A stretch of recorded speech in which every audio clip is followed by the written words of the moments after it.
지난주에 말씀드렸는데 그 정해진 본문 어제 좀 읽어보셨어요? 잊어버리셨죠? 한 번 더 토요일에 그 뉴스를 때 받으시면은 한번 본문을 한 두세 번 정도 읽어보세요. 그러면은 말씀을 통해서 내 마음에 남는 게 있고 또 남는 말씀 속에 제가 준비한 설교 말씀들이 함께 협력해서 더 좋은 말씀으로 우리에게 들려지게 되니까요. 함께 노력해서 설교가 일방적인 게 아니라 또 하나님께서 주시는 그 대화의 자리가 될 수 있도록 함께 노력해 보셔도 좋겠습니다. 이제 바울이 예루살렘으로 들어갔습니다. 밀레도 항구에서 두로에서 가이사랴에서 모진 어려움과 고난이 있을 것이라고 하는 성령의 음성과 제자들의 만류에도 불구하고 바울은 예루살렘 가는 길을 멈추지 않고 강행해 들어갔죠. 일찍이 먼저 예루살렘으로 입성하신 예수님이 생각이 납니다. 인자가 고난을 통해 영광의 이름을 너희가 알지 못하느냐? 만류하는 제자들을 꾸짖으면서 나를 따르려거든 자기 십자가를 지고 나를 따르라 말씀하시고 당당하게 예루살렘을 향해 들어가신 예수님의 모습을 얼핏 보게 됩니다. 이제는 바울 차례입니다. 바울은 이제 자신에게 주어진 자기 십자가를 지고 예수 그리스도의 그 길을 따르고 있습니다. 예루살렘에 들어간 바울은 제일 먼저 예루살렘 교회를 섬기고 있던 야고보와 그 지도자들, 장로님들을 만나게 됩니다. 왜냐하면 그들은 다른 사람들과 달리 바울을 소중하게 여긴 사람이에요. 우호적으로 환대하는 사람이에요. 그리고 복음에 대한 지난 일들을 같이 나눌 수 있는 좋은 버시어, 동지어 같은 분들이기에 바울 사도는 예루살렘에 들어가서 제일 먼저 그들을 찾아갑니다. 오래간만에 예루살렘에 돌아온 바울을 형제로 환대하고 반갑게 맞이했고요. 또 바울 사도에게 주는 이야기와 모습은 진심 어린 그들의 마음조차 느끼게 해 주십니다. 그러면서도 그들의 마음속에는요, 한 가지 바울을 향한 염려가 있었어요. 그것은 바울이 예루살렘에서 당할 수밖에 없는 어려움 때문에 그렇습니다. 바울도 짐작하고는 있었죠. 바울에 대해서 우호적이지 않은 예루살렘에서 이제 겪어야 될 어려움들, 모진 괴로움과 핍박들 그가 어떻게 견뎌낼 수 있을까? 그런 일이 없으면 좋겠다 하는 그런 마음을 가져요. 그러니까 두로와 가이사랴하고는 종류는 다르지만 오늘 예루살렘에서도 바울을 아끼는 그분들에게는 동일한 마음을 가지고 우리 바울을 대하고 있는 것이죠. 그래서 바울에게 우호적이지 않은 예루살렘에서 그가 겪을 수밖에 없는 어려움들 생각하면서 한 가지 권면을 하게 됩니다. 그 권면이 18절에서 25절까지 나오는 말씀이에요. 그 내용인데요. 요약해 드린다면 바로 이런 거예요. 바울이요, 이곳 예루살렘에서 당신에 대한 오해가 참 많습니다. 힘들 수도 있을 거예요. 왜냐하면 당신에 대한 생각은 예루살렘 사람들이 모세의 율법을 지키지 않는 자, 할례를 하찮게 여겨서 할례를 안 받아도 구원을 받는다 하여 천년의 유대 율법을 깨고 어기고 있는 사람으로 오해하고 있기 때문에 그렇습니다. 그러니 이번 기회에 예루살렘 모든 사람들이 보는 앞에서 당신이 모세의 율법과 유대의 전통을 잘 지키고 있다고 하는 것을 보여주시면 어떻겠습니까? 그렇게 권면하는 거예요. 그리고 거기에 대한 기회로 나시린 서원, 나시린 서약을 권면하고 있는 거죠. 나시린 서원, 우리 나시린에 대해서는 들어보셨죠? 그러니까 자신의 삶이 하나님께 드려졌다고 하는 헌신의 예식이 나시린이에요. 포도주를 먹지 않는다든지 시체에 손을 대지 않는다든지 머리를 기른다든지 이런 나시린 서원들이 있어요.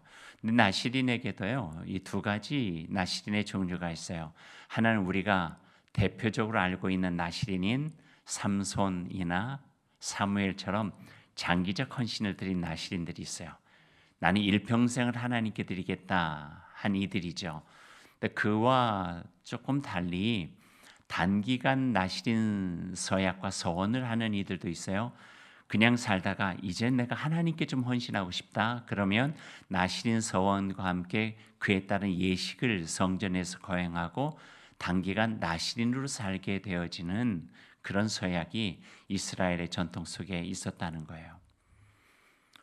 오늘 예루살렘 교회 지도자가 바울에게 권면하고 있는 것은 1번이 아니라 2번이에요. 단기적인 나시린 서원에 당신이 참여하면 좋겠습니다. 마침 예루살렘 성전에 4명이 나시린 서약을 하게 되고 곧 있으면 마치게 되는데 나시린 제도를 보면은 단기 서약한 사람들을 위해서 그들이 주로 가난한 사람들이거든요. 그러니 그게 나시린 서약에 나도 함께 한 마음으로 그들을 응원하고 하나님께 온전하게 드리고 싶다. 나는 서약하지는 않지만 하는 이들이 재물을 그들을 위해서 대신해서 성전에다 바침으로써 마지막 한 주간 동안 그 나시린 서약 예식에 정결 예식에 참여하는 그런 관례가 있었거든요. 바울이요 그것을 함께 하면 어떻겠습니까? 그러면은 많은 예루살렘 성전에 그 서약을 보러 온 사람들이 모세 율법을 잘 지키는 이구나. 유대의 율법을 절대 깨려고 하는 사람이 아니구나 하는 오해를 조금 불식시킬 수 있는 기회가 될 것 같습니다. 이렇게 권면을 하고 있는 것이죠. 단호한 성격이죠. 바울. 분명한 원칙주의자죠. 그런데도 바울은 고집부리지 않고 이를 받아들입니다. 예, 알겠습니다. 그 권면의 의미가 무엇인지를 아니 제가 따르겠습니다. 이렇게 이야기를 해요. 예루살렘에 온 목적이 복음을 전하는 것인데 괜히 내 고집 피우다가 복음도 온전하게 전하지 못하고 어려움을 당하게 되는 것을 미연에 방지하고자 하는 바울의 지혜로운 마음도 이 속에서 엿볼 수 있겠다 하는 생각도 해보게 됩니다. 그리고 나시린 서원에 바울이 참여해요. 성경에 나와 있는 부분과 신학적인 부분을 조금 설명해 드리면 이런 거예요. 이방에서 오래 살았잖아요. 소아시아와 헬라 지역에 많이 살았잖아요. 그러니 먼저 성전에 들어가려면은 바울이 먼저 정결 예식을 해야 되는 거예요. 그래서 먼저 가서 머리를 깎고 정결하고 부정함을 없애고 정결한 모습으로 성전에 들어가고 마지막 나시린 서원 끝나는 기간 7일 동안에 그들과 함께 머물면서 그들에게 대신 제물로 헌신하는 모습을 바울이 보여주고 있는 것이죠.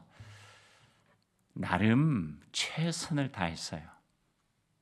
이를 통해서라도 나의 오해가 없어지고 복음을 조금 더 분명하게 전할 수 있는 기회가 된다면은 정말 좋겠다 하는 그 바람이 단호하고 원칙주의자였던 바울에게 이런 기회까지도 가질 수 있도록 해 준 것입니다. 근데 27절 말씀부터 읽어보니까요 아무런 소용이 없네요. 그렇게까지 바울이 애썼음에도 불구하고요 별로 이렇게 효과가 없었어요. 한번 사람을 그렇게 보잖아요. 그런 그 편견과 잘못된 신념은 바꿔지기가 어려운 것 같아요. 저 사람 그런 사람이야 하면요 잘 안 바뀌어요. 그게 바울도 마찬가지예요. 바울을 향한 그 편견이 있으니까 사람들이 그런 정결 예식에 참여하고 나시린 서약을 참여했음에도 불구하고요 자기식으로 이해하고 자기식으로 생각하고 바울에 대해서 그렇게 취급하는 모습이 27절부터 나오게 되는 거예요. 그 내용이 이런 거였어요. 나시린 서원을 위해서 그 성전에 바울 사도가 들어가서 나름대로의 정결 예식을 다 했음에도 불구하고 거기에 그 나시린 서약 보러 온 유대인 중에 하나가 아니 바울이 성전에 들어가? 내가 얼마 전에 이 시내에서 그 에베소 사람 드로미로하고 드로비모하고 같이 드는 것을 봤는데 그러면서 어떤 오해까지 하게 되냐면은 헬라 사람까지 성전으로 데리고 들어갔다 이렇게 생각한 거예요. 그러니까 자기가 직접 본 것도 아닌데 얼마든지 그런 생각을 하게 된 거죠. 그래가지고 무리들에게 어떻게 유대의 거룩한 성전에 헬라 이방인을 데리고 부정하게 만들고 더럽히게 만들 수 있느냐? 충동질을 해냈고 사람들 동원하니 그 사람들이 와서 성전 안에 있는 바울 사도를 성전 밖으로 끌어내고 때리고 돌로 치고 죽이려고 했다는 거예요. 아마 로마 군대의 천부장이 말리지 않았다면 바울은 그 자리에서 죽었을 수도 있었겠다. 이런 생각까지 하게 됩니다. 이런 오해는요, 꼭 바울이 아니라 할지라도 성경 곳곳에서 볼 수 있는 부분이고요. 우리가 살아가는 삶의 자리에서도 이런 잘못된 신념과 편견과 자기 생각에 꽉 붙잡힌 사람들이 갖게 되는 오해들은, 선입견들은 얼마든지 많이 있겠다는 생각도 해보게 돼요. 또 그게 얼마나 무서운가 하는 생각도 해보기도 하고요. 꽤 오래전인데 제가 아는 선배에게 일어난 일이에요. 난감한 일이 생겼어요. 저도 부목사로 있을 때인데 저보다 한 2, 3년 선배된 그 목사님도 부목사로 일할 때예요. 한 번은 담임 목사님이 부르더래요. 그래서 담임 목사님한테 갔더니 혹시 성이 하시였는데 하 목사 혹시 아내 말고 다른 여자가 있고 가정이 있는 건 아닌가? 불륜에 대한 거를 물어보는 거예요. 아니요, 저 전혀 그런 일이 없다고. 근데 교회 몇몇 분이 나에게 와서 그런 이야기를 하는데 내가 직접 좀 물어봐야 되겠다 생각해서 우리 한 목사에게 물어보는 것이네. 한번 솔직하게 나에게 이야기를 해주지. 아니요, 전혀 그런 일이 없습니다. 제가 그건 약속드릴 수가 있습니다. 그렇게 이야기를 했대요. 하고 나왔는데 마음이 힘든 거예요. 왜 이런 그 오해를 받아야 되나 해가지고 이제 목사님하고 어디서부터 그 소문이 일어났는가를 이제 알아봤겠죠. 알아봤더니 이런 일이었어요. 하 목사님이 지나가다가 갑자기 소나기가 내린 거예요. 소나기가 내려가지고 비를 피했어요. 어떤 건물 그 현관 쪽으로 뚝 들어갔는데 그 현관이 산부인과 입구였어요. 근데 우연히도 그 옆에 어떤 여인도 아가씨도 비를 피하려고 같이 쓴 거예요. 근데 차에서 지나가던 어떤 권사님 한 분이 그걸 봤어요. 아니죠, 한 목사님인데 산부인과 여인하고 같이 서 있네. 누구에게 이야기를 했어요. 그 이야기를 물고 갔더니 뱃속에 아이가 생겼고 조금 더 가니까 그 아이가 태어나고 가정까지 있게 된 거예요. 그렇게 소문이 났어요. 그래서 담임 목사님이 그 이야기 듣고 부른 거죠. 그래서 교회에서 그 목사님이 모르는 사람도 있으니 몇몇 그 이야기를 물어본 사람에겐 제가 설명하겠다고. 그래서 설명을 다 했는데도 불구하고 그 목사님을 보는 눈초리들이 점점 다른. 뒤늦게 들은 사람은, 해명을 듣지 못하고 알게 된 사람은 또 그런 오해를 하고 또 그런 오해를 하고. 그래서 몇 개월 후에 그 목사님은 교회를 사임했어요. 바울이 죽을 뻔한 이야기는요, 오해와 선입견, 바울이 얼마든지 그럴 수 있을 것이라는 자기 확신에서 빚어진 해프닝인데요. 그런 해프닝은 사람의 관계를 어그러지게 만들 뿐만 아니라 한 사람의 삶까지도 어렵게 만드는 부분이에요. 그러니까 신앙적인 부분이고 복음적인 부분이지만 우리가 살아가는 삶에도 연결될 수 있는 부분이라 하는 것이죠. 근데 또 한 가지 여기에서 그런 상황, 오해로 빚어진 그런 어려운 상황에서 보여준 바울의 모습은 우리에게 또 하나의 신앙의 교훈이 되어진다는 말씀이에요. 37절 말씀부터 40절 말씀까지 내용이 나오는데요. 한번 이 말씀을 같이 읽어보시죠. 37절에서 40절까지입니다. 시작. 바울이 데리고 영내로 들어가리 할 때에 바울이 천부장에게 이르되 내가 당신에게 말할 수 있느냐? 이르되 네가 헬라 말을 아느냐? 그러면 네가 이전에 소유를 일으켜 자객 4,000명을 거느리고 광야로 가던 애굽인이 아니냐? 바울이 이르되 나는 유대인이라 소업이 아닌 길리기아 다소시의 시민이니 청컨대 백성에게 말하기를 허락하라 하니 천부장이 허락하거늘 바울이 층대 위에 서서 백성에게 손짓하여 매우 조용히 한 후에 히브리 말로 하니라. 로마의 이 군대 대장도 바울을 오해한 거예요. 자객 4,000명 거느리고 광야 가던 애굽인, 그래서 이 유대 예루살렘 사람들이 죽이려 했구나, 뭐 이런 오해를 했어요.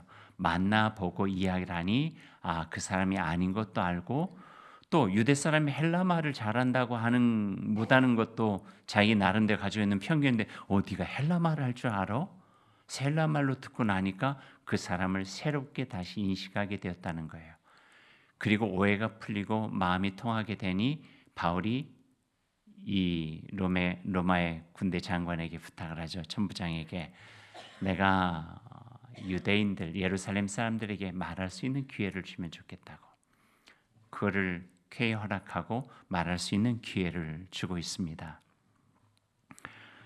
전부장의 허락을 받고 연설할 기회를 얻은 바울, 모질게 맞아 말 한마디로 제대로 하기 어려운 상황일 텐데 자신을 험하게 끌어내고 때린 예루살렘들 앞에 서서 이제 말하고 있어요. 그 연설의 앞부분이 22장 1절에서 11절 말씀까지입니다. 원래는 여기까지 본문이에요. 근데 최계양 권사님 놀랄까봐 앞에 40절로 끊어드렸어요. 이 부분은 우리가 같이 한번 읽어보죠. 1절에서 11절까지의 말씀인데, 바울 사도가 그 모진 매를 맞아서 형편없는 몸임에도 불구하고 예루살렘 사람들에게 층대 위에 서가지고 이야기하고 있는, 온 힘을 다해서 젖먹던 힘까지 다 내가지고 그들을 향해서 연설하는 내용을 우리 한번 읽어보십시다. 1절부터 11절까지예요. 시작. 부형들아, 내가 지금 여러분 앞에서 변명하는 말을 들으라. 그들이 그가 히브리 말로 말함을 듣고 더욱 조용한지라. 이어 이르되, 나는 유대인으로 길리기아 다소에서 났고 이 성에서 자라 가말리엘의 문화에서 우리 조상들의 율법에 엄한 교훈을 받았고 오늘 너희 모든 사람처럼 하나님께 대하여 열심히 있는 자라. 내가 이 돌을 박해하여 사람을 죽이기까지 하고 남녀를 결박하여 옥에 넘겼노니 이에 대제사장과 모든 장로들이 내 증인이라. 또 내가 그들에게서 다메섹 형제들에게 가는 공문을 받아가지고 거기 있는 자들도 결박하여 예루살렘으로 끌어다가 형벌받게 하려고 가더니 가는 중 다메섹에 가까이 갔을 때에 오정쯤 되어 호련히 하늘로부터 큰 빛이 나를 둘러 비치매 내가 땅에 엎드려져 들으니 소리 있어 이르되, 사울아 사울아, 네가 왜 나를 박해하느냐 하시거늘 내가 대답하되, 주님 누구시니까 하니 이르시되, 나는 네가 박해하는 나사렛 예수라 하시더라. 나와 함께 있는 사람들이 빛은 보면서도 나에게 말씀하신 이의 소리는 듣지 못하더라. 내가 이르되, 주님 무엇을 하리까? 주께서 이르시되, 일어나 다메섹으로 들어가라. 네가 해야 할 모든 것을 거기서 누가 이르리라 하시거늘 나는 그 빛의 광채로 말미암아 볼 수 없게 되었으므로 나와 함께 있는 사람들의 손에 끌려 다메섹에 들어갔노라. 아멘. 그 뒷부분까지 읽어야 되는데요, 여기까지만 읽었습니다. 한마디로 말하면은요, 복음을 전함이에요. 또 다른 말로 표현하면은요, 자신의 간증을 이야기하고 있는 거예요. 분명하게 알아야 될 것은 자신에 대한 변명 아니에요. 간증이에요. 자기가 죽을 뻔했잖아요. 그 죽을 뻔한 이유는 헬라 이방인을 성전으로 데리고 들어갔다고 하는 것인데, 이런 방구 거기에 대해서는 변명조차 하잖아요. 아마 우리 같았으면은 여러분이 잘못 생각한 것입니다. 저 그런 적 없어요. 아마 그 이야기부터 시작했을 거예요. 근데 그 변명 그렇게 중요하지 않았어요, 바울에게는.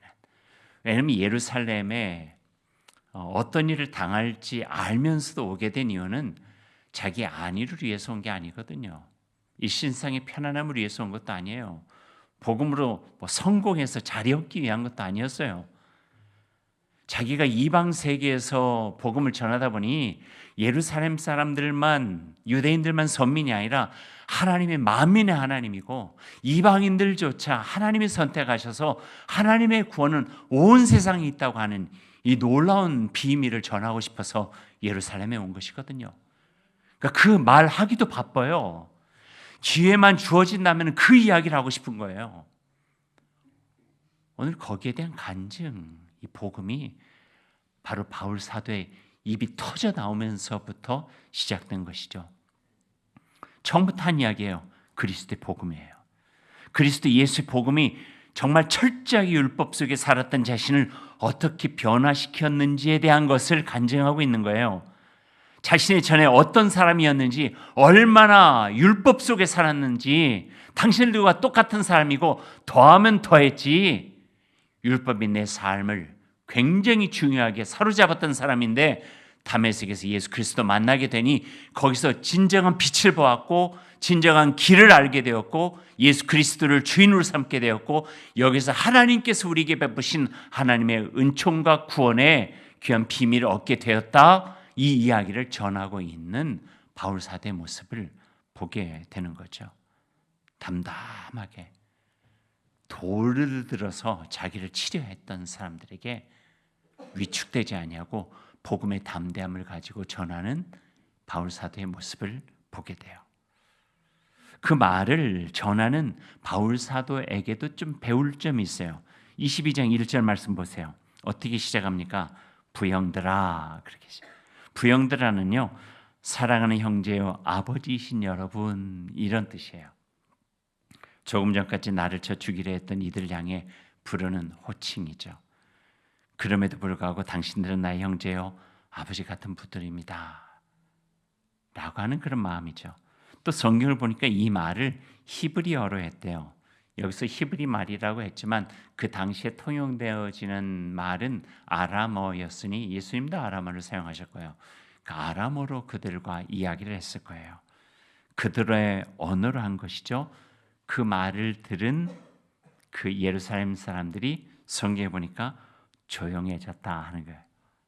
자신들의 언어, 공감의 언어, 나의 형제여 아버지이신 여러분 하고 히브리 아람어로 이야기할 때 공감의 마음이 통했다. 이렇게 성경은 표현하고 있는 거죠. 그리고 온 힘을 다해서 복음으로 그들을 설득하고 복음을 증거하기 시작합니다. 자기가 얼마나 철저한 율법주의자였는지, 그것이 전부라고 생각해 살아왔던 자기가 어떤 사람이었는지, 그리스도 예수를 어떻게 만나게 되었는지, 그분에게서 온전한 진리와 구원의 도를 찾게 되었다는 것을 온 마음을 다해서 설득하죠. 그런데 듣질 않아요.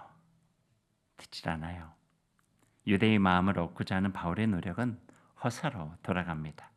오히려 청중은 중대한 도발로 느껴 더 과격해졌고 돌로 쳐 죽이려고 위협을 합니다. 22장 23절 보니까 옷을 벗어 던지고 티끌을 공중에 날리더라 이렇게 있는데요. 그는 이제 저 사람 돌에 맞아 죽을 사람입니다. 우리 그럽시다 라고 하는 그들이 가지고 있는 그 행동들이에요. 바닥에서 흙을 집어서 위로 던지고 옷을 벗어 던진 거예요. 돌로 쳐 죽여야 되는 상징적 표현이고 극도의 적대감이죠. 그렇게 바울은 예루살렘에서 체포되고 이후 예루살렘과 로마로 끌려다니면서 많은 고초를 당하게 됩니다. 28장까지 계속 고생하는 이야기만 나와요. 사도행전 마칠 때까지 계속 끌려다녀요. 그럼 그것이 실패일까요? 그게 절망스러운 상황일까요? 아니에요. 바울 사도가 골로새 교회를 향하여 옥중에서 쓴 서신서 중에 앞부분을 제가 기억하고 있습니다. 나는 이제 너희를 위하여 받는 괴로움을 기뻐하고 그리스도의 남은 고난을 그의 몸된 기회를 위하여 내가 채우노라. 저에게 굉장히 인상 깊은 말씀인 것은 신학교를 졸업하고 그때는 진수식이라고 했어요. 이제 졸업했으니 배가 떠나가는 진수식처럼 선배들이 같이 오고 또 선배 참 귀한 목사님이 와서 말씀을 주면서 우리를 진수식을 이렇게 해주셨는데 그때 진수식의 말씀이 딱 이 한 절이었어요. 골로새서에 있는 말씀, 나는 이제 너희를 위하여 받는 괴로움을 기뻐하고 그리스도의 남은 고난을 그의 몸된 교회를 위하여 육체에 채워놓으라. 그리고 이런 말씀을 해주신 것 같아요. 제 마음속에 기억하고 있는 대목들은 이런 거예요. 여러분이 교회를 위하여 일하다가 앞으로 이런저런 어려움을 당하게 될 것입니다. 그런 고난이 있고 어려움이 있다면 예수님도 같은 고난 받으셨지 이렇게 생각하면서 위축되지 말라는 거예요. 또 정의와 공의를 위해서 또 평화와 진리를 위해서 일하다가 어려움을 당하게 된다면 나는 이제 예수님과 한패가 되었구나 이런 생각을 해도 좋대요.